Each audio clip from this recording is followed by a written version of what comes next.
it sounds corny, right? But I was joking with Coach Cook during the spring game with the stuff that was going on the field. And, he's kind of heading up the mechanical bull thing. And I was tickled. And you know my personality, so this will make sense. I was tickled to see guys like Judy on the mechanical bull, like embracing it with the cowboy hat, and he put the toothpick in. And because he enjoys getting some input from Harburg and Riley Van Poppel and guys that he's got to play with. Because I think it's like us, right? The more I know about you, the more I'm willing to be and work with you, right? Even when you're saying things that, whether they're true or not, I may not like, I know where it comes from because you spent time with me to understand like who I am. Like ultimately for these guys, it seems corny, but man, you know as well as anybody, that stuff works because you actually understand your teammate. Much like beauty, though, corny is in the eye of the beholder. Okay, if I'm going to do something and somebody says, "Oh, this is corny," okay, all right, dog, you probably ain't my kind of people then. Because if you think what I'm doing is corny, then I probably don't need to be around you because you think you're too cool. And I don't roll with people that think they're too cool because guess what? You ain't. So lose your attitude, come down, be a human being. Let's just get along as human beings, right? I do agree. And go ahead. Those relationships and like being with people that are different than you change your life.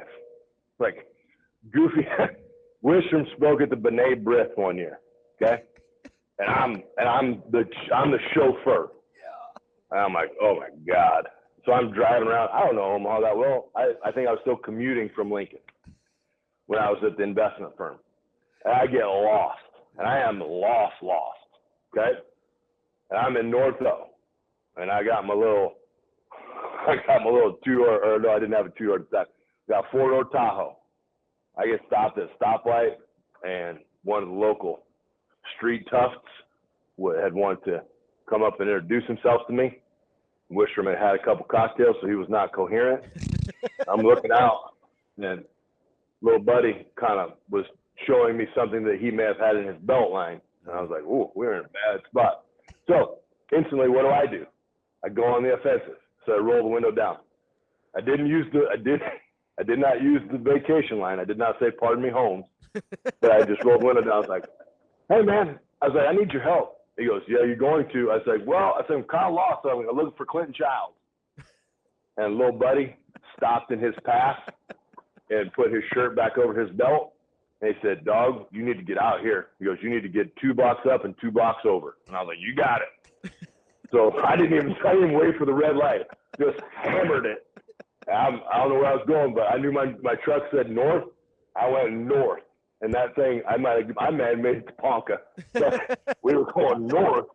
I think I got the 480 and I got out of there. But yeah, I just look at the personality types, right? Like in Winari, like east, northeast KC, right? Van Poppel, Texas, Hofkin overseas. But you want to know the binder? I know what I hope it is, which is what I think we're talking about, right? Go ahead, give me the binder. The binder to the whole situation is the Australian kid. So you know what's funny about you saying that? And I was so pissed. Verz, you know me. Of course, your boy, you're going to be like, oh, man, he took up the arms like Red Cross. I was so peeved at people kind of making light of Arch's response. And I'm like, you guys just don't get it, man. You just – So you don't need those people in your life.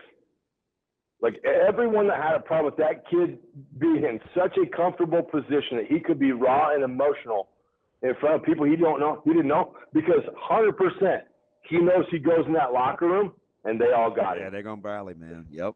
Man, I bet that dude had a party. I mean, man, I bet they had one. Like, I bet they got. It's like people. Them Australians can drink. How to drink Australian. You ever drank with an Australian? Beer. No. I'm not a Foster's guy. Isn't that like their jam? But wasn't that the beer? They don't care. Hey, they don't care. Hey, but listen though.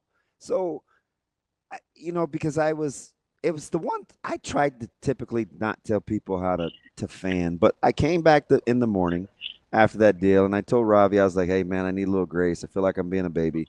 Like, just correct me if just check me if I'm out of pocket." But I was how we handled X press conference bugged me to no end because, and I try to tell people with a situation like Arch and where he's coming from and how the players have kind of put their arms around him and gravitated towards him, even though I think he's gonna be a really good player. Like being away from home clearly was a problem for him, right? And it took a little bit of time to get him here, which people don't know that backstory either, right? So it's like, wait, you are coming, right? I think we can work this out. Hang in there. So part of what Eck was saying wasn't for us to digest and say, oh, he's over the top. It was to walk him through what this could really be like. Hey, it may not be good. You may get off to a slow start. 3-4 games, might a couple bad kicks, but by the end of the day, when you look at the body of work, he's not talking. That's not for us. That's for the guy that's sitting in the room that's getting ready to take the mic or at the podium for the first time. Like that stuff is going to matter ultimately, I think, if you're trying to build the culture that you've talked about for 3 years. Does that make sense? Listen, man, you got homesick. You got homesick and you were 40 minutes away. I got homesick. I was an hour and 20 minutes away. Oh, yeah. Do you imagine being like multiple continents and oceans away? It's like, now, I do think another good piece of that is Ekeler. Because. Well, you know him as well as anybody, right? No, I don't. Okay, well. I just met him the one night at the Jet thing that you introduced me, and it was great. He was awesome. You guys had your own party, so I was kind of being facetious. Well, he asking. He asked good questions. Yeah. I'll always interact with somebody that asks good questions.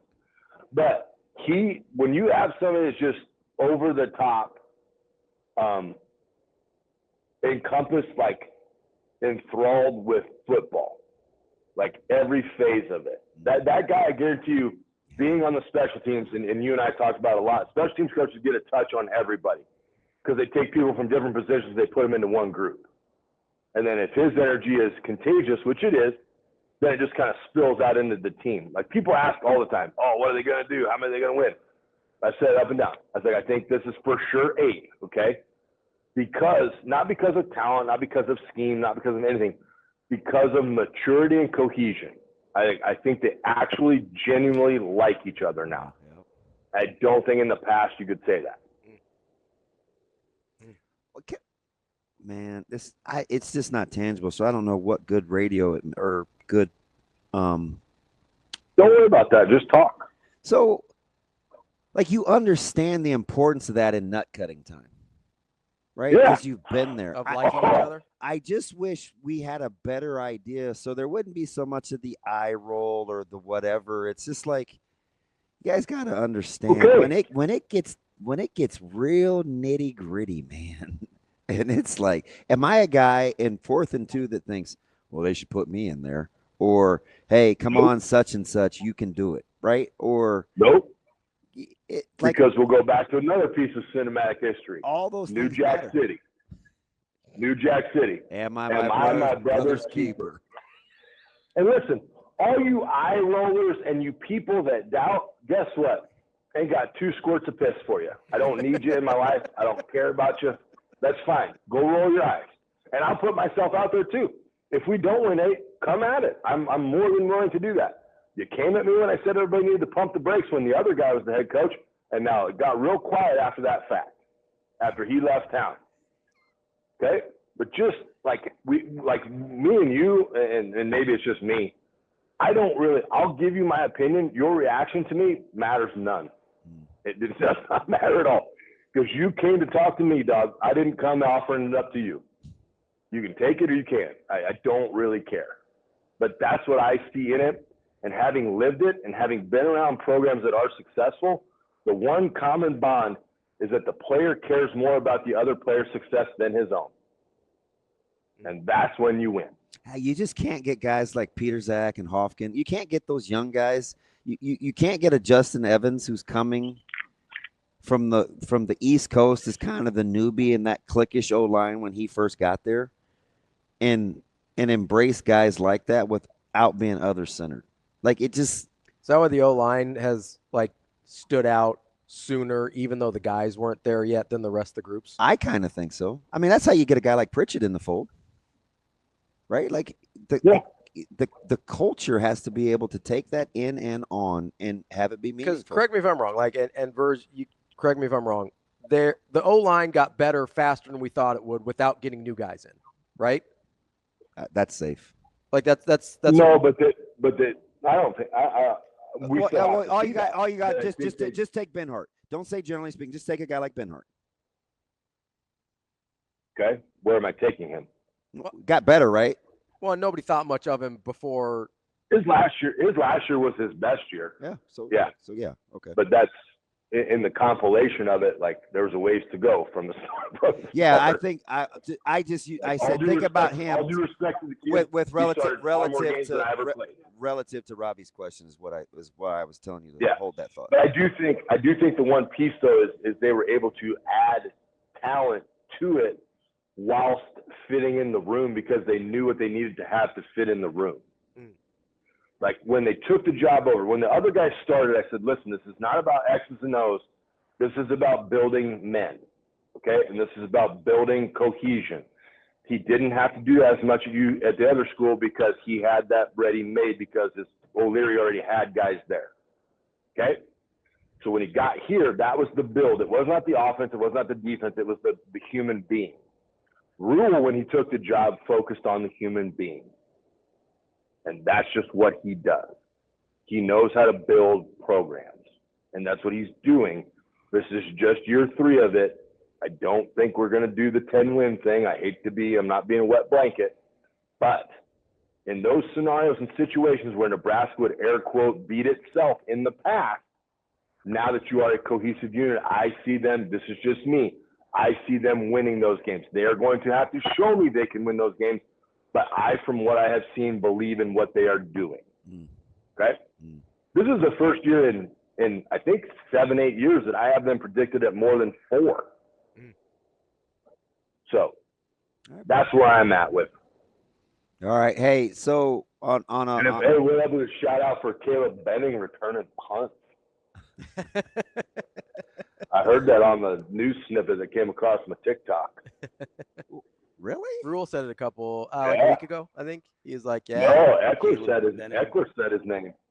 Oh, Ekeler did too. Okay, because Rule did, like I think 2 weeks ago, he mentioned him and guys that were returning. Well, I did catch wind in passing because he's an idiot. That he's the off returner and kickoff returns too. So I don't know. Caleb Benning. I mean, apparently he is going to be better than me. Good for him. I'm tickled. Apparently. Oh, shut your ass up, Addie G.